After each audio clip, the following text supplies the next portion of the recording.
গত বছরের শরৎ Donald Trump তখনও মার্কিন প্রেসিডেন্টের দায়িত্ব নেননি, আর ইরানের পারমাণবিক কর্মসূচি নিয়েও তখন কূটনৈতিক সমাধানের উদ্যোগ নেননি তিনি। অথচ তখনই ইসরায়েলি প্রধানমন্ত্রী বেনিয়ামিন নেতানিয়াহু ইসরায়েলকে ইরানের সাথে যুদ্ধের পথে এগিয়ে নিয়ে যান। ইসরায়েলের বর্তমান ও সাবেক একাধিক কর্মকর্তা এ তথ্য জানিয়েছেন।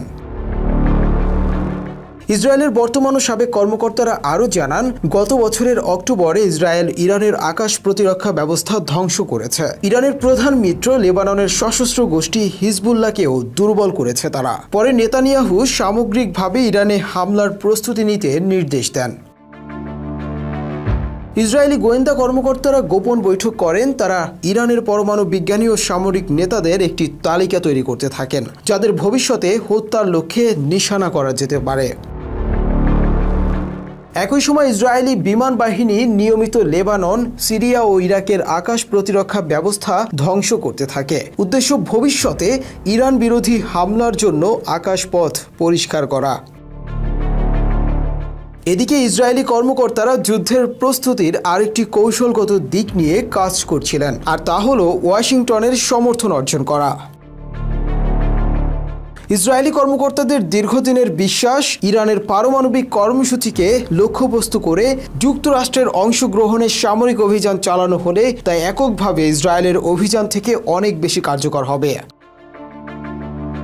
শেষ পর্যন্ত গত শনিবার মার্কিন প্রেসিডেন্ট ডোনাল্ড ট্রাম্প এ সংঘাতে যুক্তরাষ্ট্রকে যুক্ত করেন। তার নির্দেশে মার্কিন সামরিক বাহিনী ইরানের 3টি পারমাণবিক স্থাপনায় হামলা চালায়। এ নিয়ে ইসরায়েলি কর্মকর্তারা সাবেক মার্কিন প্রেসিডেন্ট জো বাইডেনের প্রশাসনের সংশ্লিষ্ট কর্মকর্তাদের সাথে একাধিক বৈঠক করেছেন। আলোচনার বিষয় ছিল উভয় দেশের গোয়েন্দা সংস্থাগুলোর গ্রীষ্মকালে সংগৃহীত তথ্য। এতে দেখা যায় ইরানের পরমাণু বিজ্ঞানীরা আবার অস্ত্রীকরণের তাত্ত্বিক গবেষণা শুরুর জন্য একত্র হচ্ছেন। এ বিষয়ে জানাশোনা আছে এমন 3 জন ব্যক্তি এ তথ্য জানিয়েছেন। মাত্র 30% টাকায় জমির মালিক হয়ে নতুন বাংলাদেশের গড়ে তোলার স্বপ্ন দেখা বাংলা বসতি। তবে মার্কিন গোয়েন্দা বিশ্লেষকরা মনে করেননি ইরানের শীর্ষ নেতৃত্ব এমন কোনো সিদ্ধান্ত নিয়েছে। এ মূল্যায়ন বর্তমান ট্রাম্প প্রশাসনের শাসনামলের বসন্তকাল জুড়ে একাধিকবার পর্যালোচনা করা হয়েছে। ইরানে ইসরায়েলের হামলা চালানোর সময় পর্যন্ত এই অবস্থানেই ছিল যুক্তরাষ্ট্রের গোয়েন্দা সংস্থাগুলো। সংশ্লিষ্ট 5টি সূত্র এ তথ্য জানিয়েছে।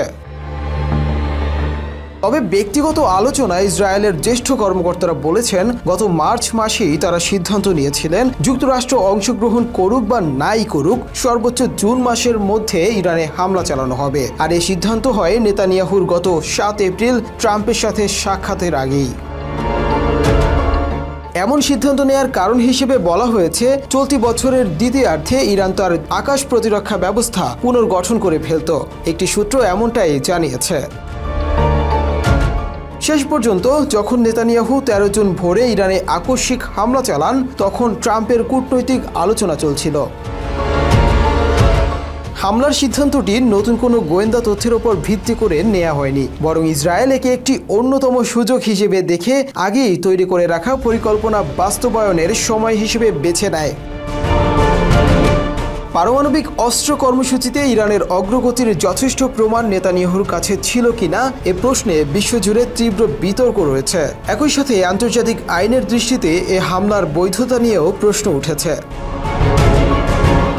সাম্প্রতিক দিনগুলোতে বিষয়টি যুক্তরাষ্ট্রের প্রশাসনের ভেতরে টানাপোড়েন তৈরি করেছে বলে মনে হচ্ছে। প্রেসিডেন্ট ট্রাম্প বারবার গত মার্চ মাসেই দেশটির জাতীয় গোয়েন্দা সংস্থা পরিচালক তুলসী গ্যাবার্ডের মূল্যায়নে বলা হয়েছিল, ইরানের শীর্ষ নেতৃত্ব পারমাণবিক অস্ত্র তৈরির নির্দেশ দেয়নি।